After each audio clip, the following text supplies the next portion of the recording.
after seeing so many of you, after listening to Mayor West, I wasn't that hopeful until tonight.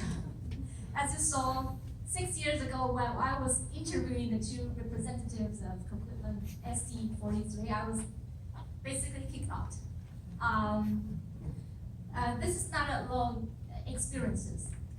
Some other stories, including, well, it didn't go ended up in a story in a film, but I will share with you tonight.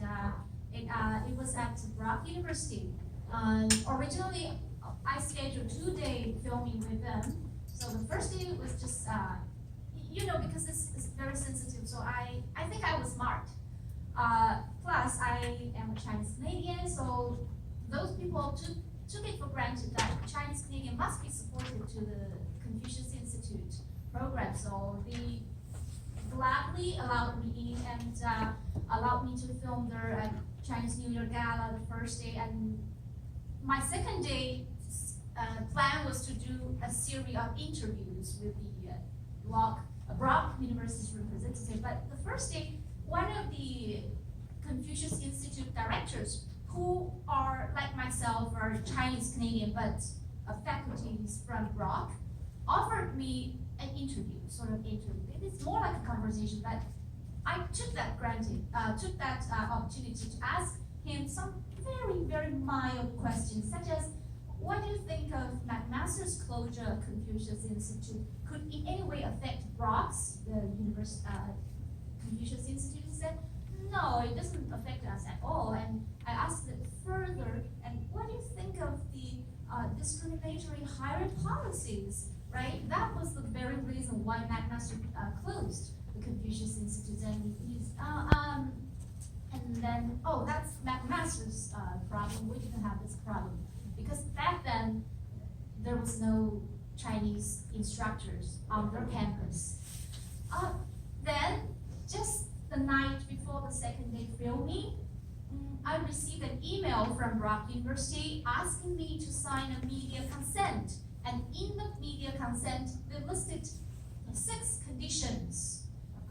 One of the conditions was about the rights of Brock University to pre-screen any interview content that I wanted to use, even if they gave me the interview. And if I wanted to use that content, they need to pre-screen, and I need to have their permission, basically. If they're not happy with that content I wanted to use, and then I do not have the rights. And of course, I rejected to that request, and it didn't sign on the media consent, and then as a result, the second day interviews were all canceled. That was a very vivid example about how our higher educators could go how far when you have a Confucius Institute, when you have a relationship, very close relationship with the Chinese government, the communist government, and then your principles and fundamental values could be compromised. To what extent? And that's one thing. And I will share another story which has happened in Australia. It's also related to a university where a Confucius Institute is operating on campus. That was 1.5 years ago in summer. A local organizer, just like you and we organized a screening of my film on that campus. Tickets are sold, everything went on. Just 10 days before the screening, the organizers received a phone call from the university saying, oh, sorry, we double booked the venues. Look, there's another event going on that very night, that very hours, and sorry, we refund you, and you cannot have the screening on campus. But it turned out, it was the Chinese consulate put the pressure. I would say not pressure, but interest to this film screening, and through the Chinese director of the Confucius Institute expressed their interest or concerns to this event. And then 1 day after, the local organizers received that phone call to cancel the booking.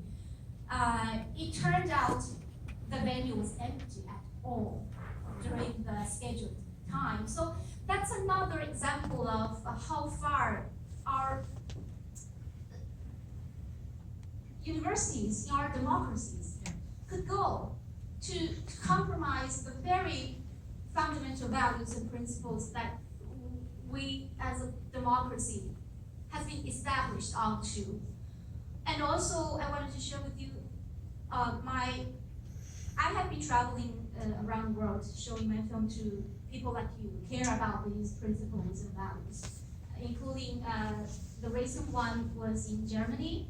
I had 11 screenings in 10 cities and I had a very good luck to meet 3 German university representatives representing the German side of the Confucius Institute, where our management. And they are all from their sinology studies. They are China experts. They know China and the current Chinese communist region much, much better and much, much more than average general. But they chose to accept the discriminatory hiring policies practiced by Han Lan. They knew that. And they also accept the preconditions once you want to open a Confucius on campus, which is no talk about Falun Gong, no talk about Tibet, no talk about Taiwan or Uyghur or even Tiananmen massacre or even nowadays environmental issues or economy in China.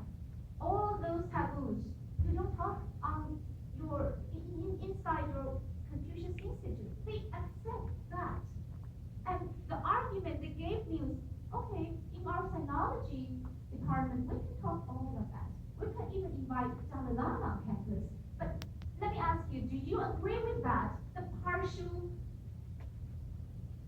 freedom of speech on your campus? Do you accept that? No. Me neither. But they accepted and they argue with me like that way. They're sinologists. I have no personal, I respect them on a personal level, but on the other hand, I was so disappointed to those China experts.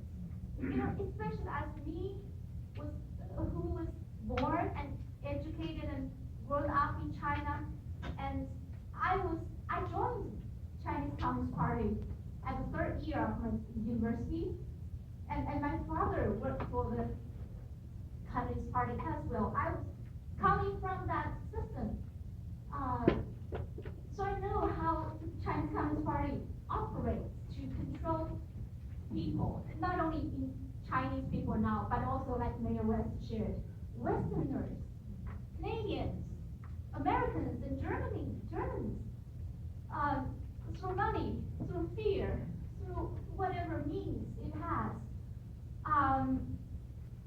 So from where I came from, I came to this country because I wanted to have freedom, democracy, all those good things which Chinese don't have.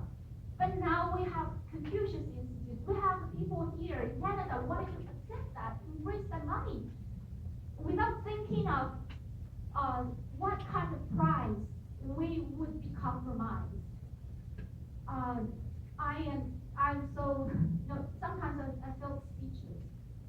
I don't know how to express that.